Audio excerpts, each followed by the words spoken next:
Bismillahirrahmanirrahim. Assalamualaikum warahmatullahi wabarakatuh.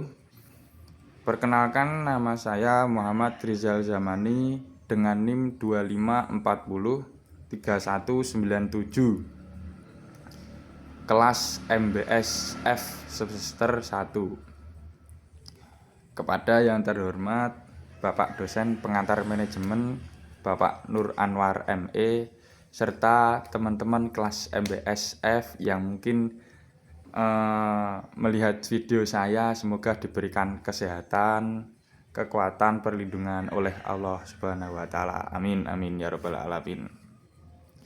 Di sini saya akan memaparkan materi dari kelompok 3 yang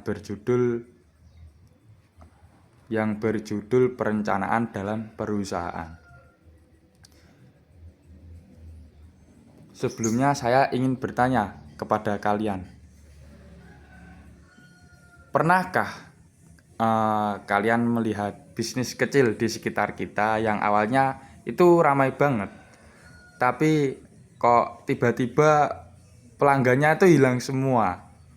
Nah, dari pernyataan yang saya sampaikan tersebut, itu bukan karena produknya itu tidak bagus atau pemasarannya yang kurang baik, tapi karena satu hal, yaitu kurang matangnya rencana tersebut.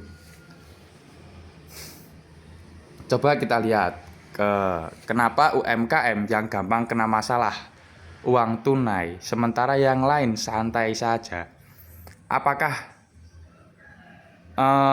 bahkan di masa sulit mereka terencana lebih powerful dan tahan banting? Jadi, apa sih rahasia pembeda antara bisnis yang cuma numpang lewat sama bisnis yang tumbuh berkembang secara berkelanjutan dan tahan banting? Pokok intinya ngono lah. Apa tuh rahasiane? Nah, rahasiane itu satu, yaitu perencanaan. Rahasianya perencanaan. Mengapa toh kok perencanaan itu penting? Perencanaan itu membantu kita mengurangi resiko yang memaksimalkan peluang sukses di tengah pasar yang penuh kejutan itu. Nah, saya akan memaparkan materi yang berjudul perencanaan dalam perusahaan, supaya obrolan kita lebih terarah. Nah, ini ada 6 hal yang ingin saya sampaikan. Yang pertama yaitu, apa sih perencanaan dalam konteks perusahaan tersebut? Apa prinsip atau dasar perencanaan? Apa untungnya kita mempelajari perencanaan? Terus bagaimana perencanaan masuk dalam siklus manajemen? Terus apa sih langkah-langkah yang harus kita lakukan untuk melakukan perencanaan? Terus yang terakhir ada apa yang harus kita ubah dalam cara berpikir kita setelah ini. Masuk ke pembahasan yang pertama, yaitu perencanaan dalam perusahaan. Sebelum kita menjelaskan definisi perencanaan dalam perusahaan, alangkah baiknya saya akan menerangkan apa sih rencana itu. Rencana yaitu adalah proses sistematis untuk menetapkan tujuan dan menyusun strategi menyeluruh untuk mencapai tujuan itu. Sedangkan perusahaan yaitu suatu bentuk usaha yang bekerja secara tetap terus-menerus dan tujuannya yang bertujuan untuk mencari untung atau mencari laba. Jadi dapat disimpulkan, definisi perencanaan dalam perusahaan adalah proses berpikir yang sistematis untuk mengatur semua sumber daya terbatas di perusahaan demi mencapai tujuan yang besar di masa depan. Gitu. Pembahasan selanjutnya yaitu prinsip dasar perencanaan perusahaan. Yang pertama yaitu ada asas kontribusi ke tujuan, yaitu semua rencana harus mendukung tercapainya tujuan utama perusahaan. Yang kedua ada asas efisiensi, yaitu rencana harus bisa dicapai dengan biaya sekecil-kecilnya. Yang ketiga asas prioritas atau tujuan, menetapkan tujuan, yaitu tanpa tujuan dan pedoman yang jelas kita tidak bisa mengorganisir atau mengawasi. Yang keempat yaitu asas meluas, perencanaan dilakukan oleh semua level pemimpin, terutama yang tingkat paling tinggi. Yang kelima ada asas premis, yaitu rencana butuh ramalan atau angan-angan masa depan, kira-kira mau arahnya kemana. Terus yang kelima yaitu keenam ya Allah, asas kerangka kebijakan, yaitu rencana harus punya kerangka kerja atau meliputi kebijakan, produser atau program kerja yang tersusun.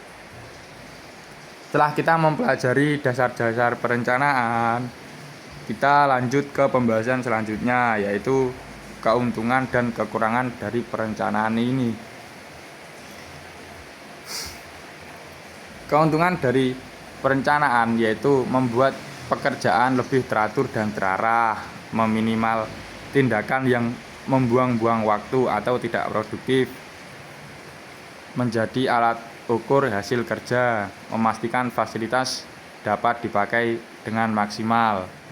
Dan kekurangannya adalah informasi atau ramalan untuk masa depan itu belum tentu tepat.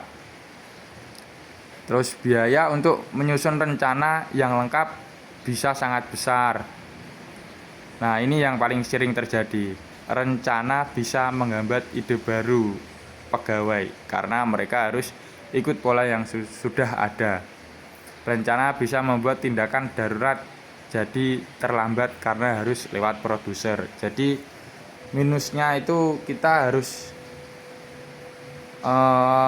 menjalankan rencana yang kita tulis.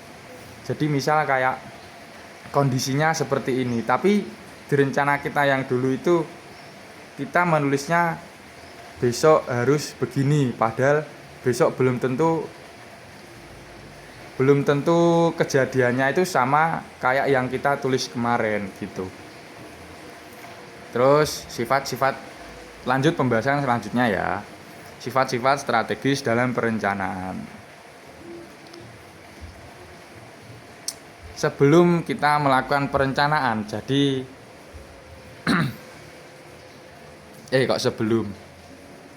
sebelum kita melakukan pengawasan atau pelaksanaan itu, kita yang pertama itu harus ada rencana. Sebelum pelaksanaan, pengawasan harus ada rencana. Nah, langkah-langkahnya itu yaitu yang pertama kita harus melakukan rencana. Satu, itu langkah pertama, yaitu menentukan tujuan. Kita mau kemana, kita mau ke jalan dohon yang di sembarang, ade kudu duwe planning. Terus yang kedua adewe pengorganisasian, yaitu mengatur tugas, membagi SDM ke kelompok-kelompok yang untuk mencapai tujuan. Nah, setelah yang nomor 2 itu lanjut yang nomor 3, yaitu aksi atau pelaksanaan pergerakan. Nah, setelah kita melakukan rencana, terus kita melakukan membagi job desk, tugas-tugas,